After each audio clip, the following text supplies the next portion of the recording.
I'm in Mrs. Moore's third grade class. Hello, my name is Preston, and I'm also in Miss Morris's third grade class. Hi, I'm Jocelyn, and I'm in Miss Peach's class, third grade class. I'm in Miss Lindley's class, and my name's Sky. Welcome to Let's Talk Tuesday. I have a great group of leaders from third grade in my office. We were just having a conversation about recess and how at recess sometimes people do or say things that make us mad. What's something that you can do if you get mad at recess? Maybe somebody's bothering you. Jocelyn. Say back off! Tell me a little bit more about why you said it in that tone of voice.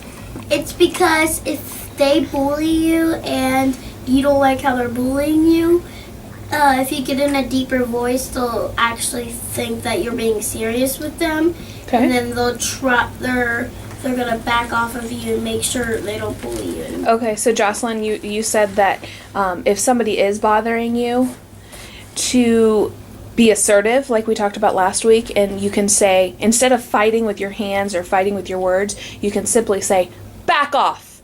You make sure you're looking at them in the eyes. Your tone of voice is firm. Just like we talked about last week, being assertive. Okay, I agree. What do you do? What else could you do? Preston.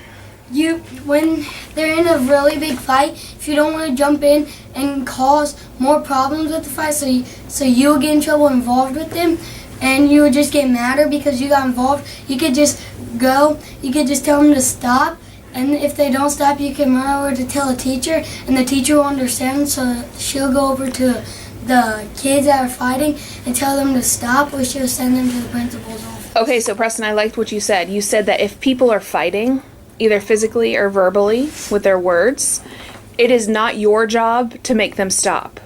Your job is to go get a teacher. Awesome. Ava. You could just walk away from it. If they're like tapping you or bothering you, you could just walk away from it. That shows that you really don't care about it. And they'll see that and they'll just go stop bothering you. Yeah, so something I talk to kids about all the time, if somebody's bothering you, don't give them the power, right? Don't even look at them, just act as if you're not their puppet. I have a question.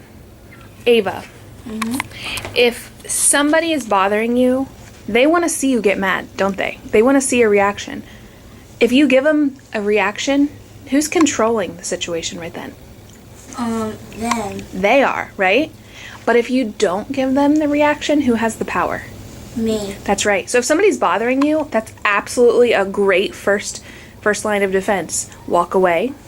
Don't react. You could see what Jocelyn said, saying back off. You could say do what Preston suggested. Go get an adult. Question. If you are getting angry, somebody's making you mad, how can you control yourself, Sky? You can, if somebody's making you mad, you can just either walk away from the conversation or whatever, or get a teacher, or just ignore them. Sure. Preston. Well, this is a two-parter, okay? Okay. Well, what was the question?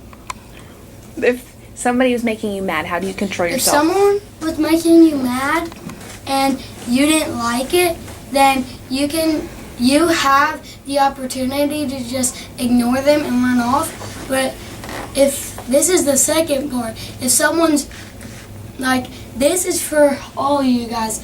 Well, what would y'all do if someone was pushing you and trying to hurt you? What would you do? What should you do? What is the best choice? Jocelyn. The best choice is to get a grown-up. Yep. Or if it was a boy, you say, don't touch me like that, or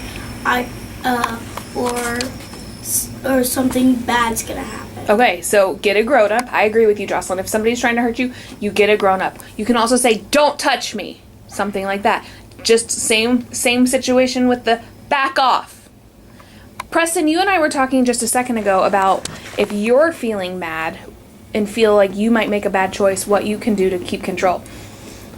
Well, if you can't keep control of yourself, and I know some of you 5th graders and some of you 3rd and some of you like 2nd graders, not nearly as much as the 2nd graders, but the higher grades, I know you guys sometimes get mad. So like if you don't like other people putting their hands on you, well, me and Miss Packard does this thing called Magnetti, and well, she said almost through the entire thing, if you can't keep control of yourself, just pretend there's a hot bowl of soup in front of you, take a deep breath in and smell the soup, and take a deep breath out and blow out the soup so it's not so hot. And that's what I do every time I get into a fight. When you get mad, you take deep breaths. We talk about that in our 2nd step lessons. We talk about belly breathing and how you pretend like you smell soup. Let's do that all right now. And then blow the soup out. Sometimes you have to do 20 deep breaths just to get yourself calm. Ava. This is kind of has to do with recess fighting. When you get all mad and stuff, it's like the beast has taken over. It feels like a beast has taken over. Yeah, Sure. we watched that video in our classroom. Yeah. It's a lot of emotion and anger, frustration, just put together to make one big beast. Yeah. And a way to control that is what Preston said. Take those deep breaths. Walk away. Good deep breaths, guys. Walk away. Find an adult to talk to. If you know that somebody's going to make you mad during recess, or somebody particularly bothers you, guess what? You don't have to play with that person. You know? Stay away from the person that triggers you. You Preston. And you know, like all the teachers in here love you, but when y'all get into like fights and stuff, it just makes it harder on them because they have to worry about you might be hurting, you might hurt someone else or something, and they might be worried about that. Yeah. And they might be scared because all the teachers love you, and if you like get into a fight a lot of times, then they might not like trust you around like other kids, and you might have to sit like in the very back of the room or something. That's right. That's right. Sky. And just because people bully you, it doesn't mean you always have to be like their puppet. Like we talked about last week. Being Let's assertive. Talk Tuesday, like Yeah. I'll do this if you don't. Right. Right. If you don't It's do okay this for me, it's okay to and do my homework. Right. And remember, let's refresh real quick. Being assertive doesn't mean that you're mean. It doesn't mean you're disrespectful. In a firm voice, you say what you mean and you mean what you say. You're firm, yet you're still respectful. Preston, last thing. And if you guys that are in 5th grade and stuff, if y'all want to be a PAX leader, the rules are to be kind to others, do not hurt other people, you don't push or don't be a bully to other people. Yeah, that's right. We got to be past leaders by being kind to one another. Jocelyn, one last thing. What I think is, like, in class, if somebody's bothering you or poking you, the best suggestion is, like, at recess or something, like what Miss Petro does. Miss Petro, she just talks to you, and then Miss Petro's like, just stay calm and make sure, like, blow on the soup like Preston said, and make sure you feel good. Yeah. But if you don't feel good, you could come down and talk to Miss Packer. Yeah. So today we talked about taking deep breaths. We talked about walking away. We talked about being assertive. We talked about finding an adult to help. One more thing I do want to say. If you see somebody doing something that you know we're not supposed to do, it's okay to say, hey, we don't do that here at Bogan. If I see Sky climbing up the slides, I can easily go up to him and say, hey, Sky, we don't climb up the slides here at Bogan. We don't do that here.